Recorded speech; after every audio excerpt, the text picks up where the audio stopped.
তাহলে এখন আমরা 8 নাম্বারটা দেখব। পৃষ্ঠা 11। একটা বাক্সে 250টা বস্তু প্যাকেট করা যায়। মনে করো 250টা কলম, অথবা 250টা মার্বেল, 250 খাতা, 250 বল একটা বক্সের মধ্যে রাখা যায়। তাহলে এই 43,548টা বস্তু প্যাকেট করার জন্য কয়টা বাক্স লাগবে? তাহলে এই 250 করে যদি আমরা এখান থেকে বাদ দিতে দিতে থাকি, অনেকবার যদি বিয়োগ করি, তাহলে কতবার বিয়োগ করলাম সেটা একটা উত্তর হবে। অথবা অতবার বিয়োগ না করে একবার ভাগ করলেই হয়ে যায়। যেমন 10টা পেন আমরা দুটা দুটা করে দিব, তাহলে কয়জনকে দেওয়া যাবে? এই দুটো বাদ দাও, একবার বিয়োগ করলে। এই দুটো একবার বিয়োগ করো, এই দুটো একবার বিয়োগ করো, 3বার হলো। এই দুটো একবার বিয়োগ করো, 4বার বিয়োগ হলো। এই দুটো একবার বিয়োগ করো, তার মানে 5বার বিয়োগ না করে একবার 2 দিয়ে ভাগ 10কে ভাগ করলেই 5 হয়। তার মানে এটাও তাই, বারবার বিয়োগ না করে একবারে কি করব? ভাগ। তাহলে আমরা মনে করো যে এইরকম 43,548টা বস্তু আছে। তাহলে এখান থেকে কয়টা নিয়ে এক বক্সে রাখবো? এক বক্সের মধ্যে কয়টা রাখবো? 250। হ্যাঁ, তাহলে এরকম একটা বক্সের মধ্যে দিব 250টা। তাহলে একবার দিলেই তো শেষ হয়ে যাবে না, 2বার দিলেও তো শেষ হবে না। কতবারে শেষ হবে ভাগ করলেই বোঝা যাবে। তাহলে আমরা এখন এইরকম লিখবো, তোমরা আগে দেখো, তারপরে খাতা কলম বের করো, আগে লেখার দরকার নেই। তাহলে আমরা কি লিখবো? 250টি বস্তু সমান কয়টা বাক্স? একটা বাক্স। অথবা লেখা যায় 250টি বস্তু প্যাকেট করা যায় একটি বাক্সে, এভাবেও লেখা যায়। তার নিচে কি লিখবো? 250 এর নিচে 1। হ্যাঁ, 1 নিয়ে আসবো। অতএব ওই 250 এর নিচে 1 লিখবো, লিখে এতটি বস্তু প্যাকেট করা যায়। এখন 1/250 নাকি 250/1? উপরে কি থাকবে? হ্যাঁ, এই 1 এর জায়গায় আগে 1 রাখো, তারপরে ওই 250কে কোথায় রাখবে? নিচে। হ্যাঁ, আচ্ছা, তাহলে আমরা নিচে দেব কত? 250।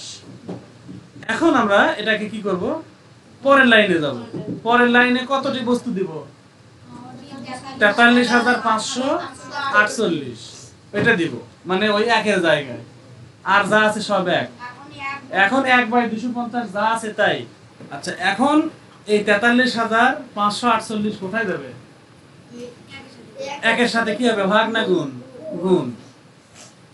এখন আমরা 1 দিয়ে যদি এই 43,548 কে গুণ করি, ওটাই হবে। তাহলে গুণের কাজ আগে শেষ করি। এই যে শেষ হয়ে গেল গুণের কাজ। এরপরে এখন এই দুটো কি করা লাগবে? ভাগ। কিভাবে বুঝলাম ভাগ? এই লাইনের নামই হলো ডিভাইডার লাইন। এই যে এই লাইনের নাম, এই লাইনের নাম হলো ডিভাইডার লাইন। বগুড়া শহরে বা ঢাকা শহরে বা বড় বড় শহরে গেলে রাস্তার মাঝখানে একটা কি থাকে? গাছের দাগ, মানে না, গাছ লাগানো থাকে, দুই দিকে রাস্তা আছে না? ওই যে গাছের যে লাইন, ওটাই হলো ডিভাইডার লাইন। আচ্ছা, তাহলে এটাও হলো সেই ডিভাইডার লাইন। যেহেতু ডিভাইডার মানে ভাগ, তাহলে এটা আমরা ভাগ করব। এখন যদি ভাগ করি, 250 কি 4 কে ভাগ করবে, নাকি 43 কে, নাকি 435 কে? 435 কে, কারণ 250 দ্বারা 4 কে ভাগ করা যায় না। এই দুটা ধরি, 43 কেও ভাগ করা যায় না, কিন্তু 435 কে ভাগ করা যায়। আচ্ছা, 250 বা 250 ঘরের নামটা কেউ মুখস্থ রাখছে? কিন্তু বলা যাবে 250 কে 250 দুগুণে কত হবে? 500। 250 500 হবে না? 2 বার দিলে 500 হচ্ছে। 2 বার দিব এখানে? দিব না, বেশি হয়ে যাচ্ছে। তাহলে 1 বার দিব। 1 বার দিয়ে এখানে কত লিখবো? 250 লিখে কি করব? বিয়োগ। আচ্ছা, এখন বিয়োগ যদি করি 5, এই 3 থেকে 5 বাদ দেওয়া যায় না, এটা 13 ধরো। 13 থেকে 5 বাদ দিলে 8, হাতে রইল 1। সেই 1 এই 2 এর সাথে যোগ করো 3, 4 থেকে 3 বাদ দিলে 1, 185 অবশিষ্ট থাকলো। এখন কি করবে? এখন কাজটা কি? হ্যাঁ, এইখান থেকে কোনটা নামাবে? 8 না 4? 4 নামাও। 1854 হলো। এখন দেখো 250 নামতা পড়ো। 250 কে 250, 250 দুগুণে 500, 3 আর 3 বার দিলে 750, 4 বার দিলে 1000, তাই না? তাহলে 6 বার দিলে 1,500 হচ্ছে, তাই না? আচ্ছা, তাহলে যদি 7 বার দিই তাহলে আমাদের 1750 হয়। তাহলে এখন কি করব? আবার বিয়োগ করলে এটাই তো থাকে, তাই না? আর এখানে বামে শূন্য দেওয়ার দরকার নেই। আচ্ছা, এখন 8 নামাবে। হ্যাঁ, 8 নামাও। তাহলে কত হয়ে গেল? 1048। না, 5 বার দিলে বেশি, 4 বার দিলে 1000, 2 বার দিলে 500, তাহলে 4 বার দিলে 1000 হবে। 5 বার কি দেওয়া যাবে? আচ্ছা, তাহলে 4 বার দাও, দিলে 1000। বিয়োগ করলে কত থাকে? হ্যাঁ, দেখাই যাচ্ছে 48। আচ্ছা, এখন ভাগ শেষ। 48 কি তো আর ভাগ করা যাচ্ছে না। এই 48টা বস্তু প্যাকেটে রাখা যায়, মানে আরেকটা প্যাকেট লাগবে। তাহলে 174টা প্যাকেট আনার পরেও আরো একটা অতিরিক্ত প্যাকেট লাগবে। যদি এখানে শূন্য হয়ে যেত ভাগশেষ, তাহলে অতিরিক্ত প্যাকেট লাগতো না। এই 48টা প্যাকেট তো রাখার জন্য একটা বক্স লাগবে।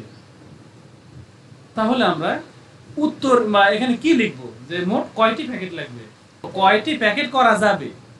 48টা দিয়ে কি ওই প্যাকেট পুরো হবে? হবে না, পুরো প্যাকেট হবে না। তাহলে আমরা এটাই লিখব। তাহলে উত্তর 75 হবে না, এটাই হবে উত্তর। বুঝছো? আচ্ছা, এখন তাহলে খাতা কলম বের করে আগে নিজেরা এটা সলভ করো। বুঝছো? আগে নিজেরা সলভ করো, তারপরে যদি না পারো তাহলে এটা আবার দেখাবো। এখন তো পারার কথা।